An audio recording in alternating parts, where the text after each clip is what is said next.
आप देख रहे हैं फायदेमंद फंड्स। हमारे साथ मौजूद हैं मिस्टर वरुण गोयल जो कि सीनियर फंड मैनेजर हैं equity Mirae asset investment managers India.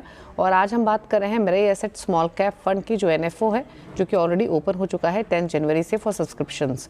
हम बात कर रहे थे कि इस फंड के थ्रू कहाँ कहाँ एक्सपोजर एक इन्वेस्टर को मिलेगा, कौन सी कैटेगरी ऑफ इन्वेस्टर को ये सूट करता है।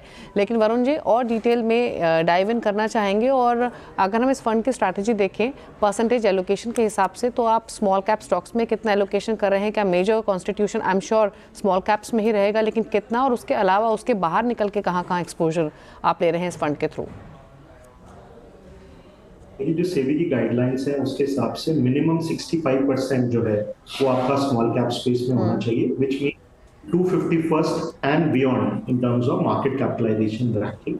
और जो बाकी 35% है वो आपका लार्ज कैप, मिड कैप और स्मॉल कैप किसी भी सेगमेंट में रह सकता है।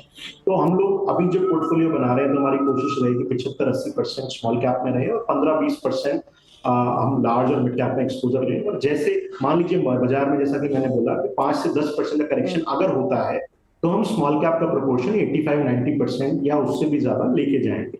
तो ये जो साल है इसमें बहुत मौके हमें लगता है देखने को मिलेंगे स्मॉल कैप स्पेस में।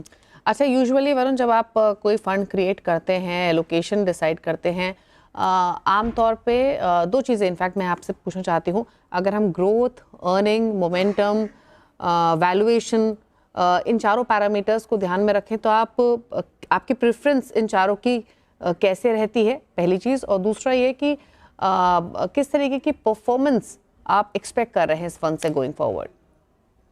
देखिए, जो मेरा अपना 18 साल का मार्केट में एक्सपीरियंस है उसमें मैंने देखा है कि दो रीजन है जिसकी वजह से परमानेंट लॉस ऑफ कैपिटल होता है। एक वो कंपनीज जो बहुत ज्यादा डेट लेती हैं और नहीं रिपे नहीं कर पाती हैं, वो बैंक्रप्सी की तरफ जाती हैं, या फिर अगर दूसरा प्रॉब्लम होता है अगर कॉर्पोरेट गवर्नेंस का प्रॉब्लम आ जाता है। तो ये दो चीजें हम अवॉइड करना चाहते हैं।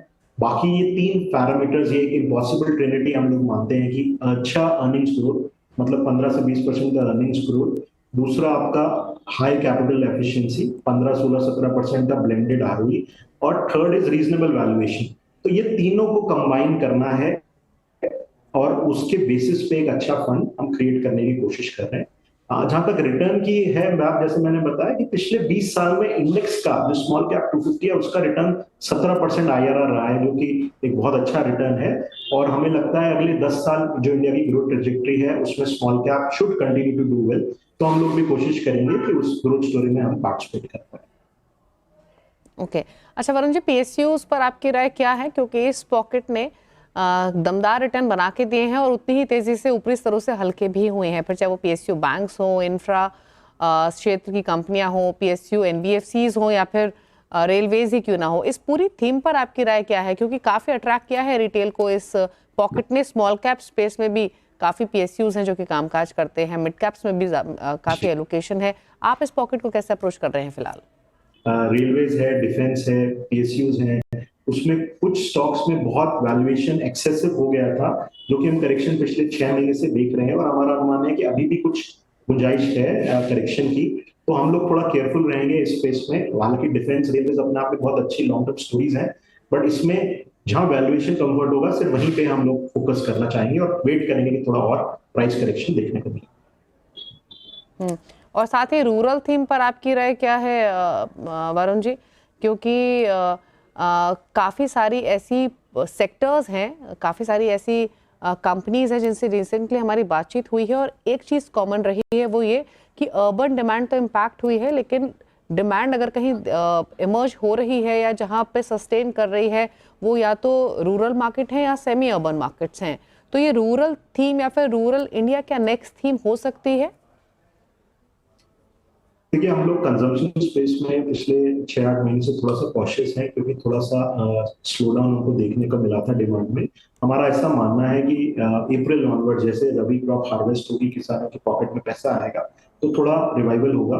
जहां तक ओवरऑल कंजम्पशन स्पेस है, हमारा फोकस डिस्क्रिशनरी कैटेगरीज जैसे hotels, hospitality, amusement parks, luggage, ये सेगमेंट्स पे हमारा फोकस रहा है, जो कि काफी अच्छा परफॉर्म कर रहा है और हमें लगता है ये डिमांड आगे भी बनी रहेगी। कुछ सेलेक्ट कंजम्पशन नेम्स जरूर बहुत अट्रैक्टिव हो गए हैं क्योंकि काफी बड़ा करेक्शन देखने को मिला है, तो ग्रेजुअली हम उसमें भी एलोकेशन बिल्ड करें। ओके, अच्छा, अगर हम इस पर्टिकुलर फंड की बात करें तो कितने समय में आप इस फंड की परफॉर्मेंस को रिव्यू करेंगे? क्या स्ट्रैटेजी आपकी रहेगी? अगर अपॉर्चुनिटीज़ मिलेंगी तो क्या जो एलोकेशन इनिशियली बना रहे हैं उसको रीशफल भी करेंगे, क्लोजली मॉनिटर किया जाएगा? जी बिल्कुल, ये एक्टिवली मैनेज फंड रहेगा। हमारा एनएफओ 24 तारीख को क्लोज होगा और उसके बाद हमको रेगुलेटर की तरफ से 1 महीना मिलता है पोर्टफोलियो कंस्ट्रक्शन कंप्लीट करने के लिए। तो हम उस दौरान एक पोर्टफोलियो कंस्ट्रक्शन कंप्लीट करेंगे।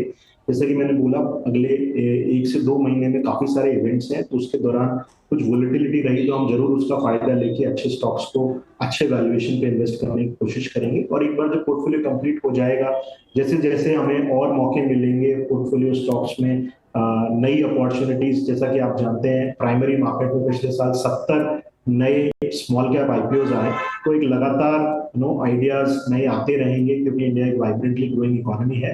तो जहां हमें मौका दिखेगा हम उसमें जरूर हिस्सा लेने की कोशिश करेंगे। ओके, अच्छा, क्विकली एक चीज़ और वरुण जी आपसे समझना चाहेंगे। रीसेंट मार्केट जो हल्का हुआ है, लार्ज कैप्स भी नीचे आए हैं, जैसे आपने भी मेंशन किया, मिड कैप स्मॉल कैप्स में भी गिरावट रही है। अगर हम वैल्यूएशन पर्सपेक्टिव से देखें, क्या कुछ ऐसी पॉकेट्स अभी भी है जहां पर वैल्यूएशन रिच दिख रही हैं और अट्रैक्टिव वैल्यूएशन किन सेगमेंट्स में आपको नजर आ रही हैं? देखिए, बाजार में जैसे कि मैंने बोला कि कुछ सेगमेंट्स हैं जो पिछले 3-4 साल में काफी ज्यादा चले हैं, जैसे कि कुछ पीएसयू नेम्स हैं, डिफेंस है, रेलवेज हैं, कुछ सेलेक्ट जैसे पीएलआई ईएमएस स्टोरीज जो बहुत ज्यादा चल गई, तो वो थोड़ा सा हम उसमें केयरफुल कॉशियस रहेंगे। काफी सारे सेक्टर्स हैं जो अट्रैक्टिव वैल्यूएशन पे है, जैसे मैंने बोला केपेक्स की स्टोरी बहुत बड़ी स्टोरी है। कॉन्ट्रैक्ट रिसर्च एंड मैन्युफैक्चरिंग अगले 5 साल से 10 साल के लिए बहुत बड़ी स्टोरी है। केमिकल्स है, एनर्जी है, फाइनेंशियल सेविंग्स है, इन सब में बहुत अच्छे अट्रैक्टिव एंट्री अपॉर्चुनिटीज अभी मार्केट दे रहा है, and we will use that to construct a good portfolio. Varun ji, one last question आपसे। जो इंटरेस्ट रेट साइकिल है, फिर चाहे वो यूएस मार्केट्स में हो या इंडियन मार्केट्स में हो, कैसे पैन आउट होती है, आपको दिखाई दे रही है? आपकी अंडरस्टैंडिंग क्या है?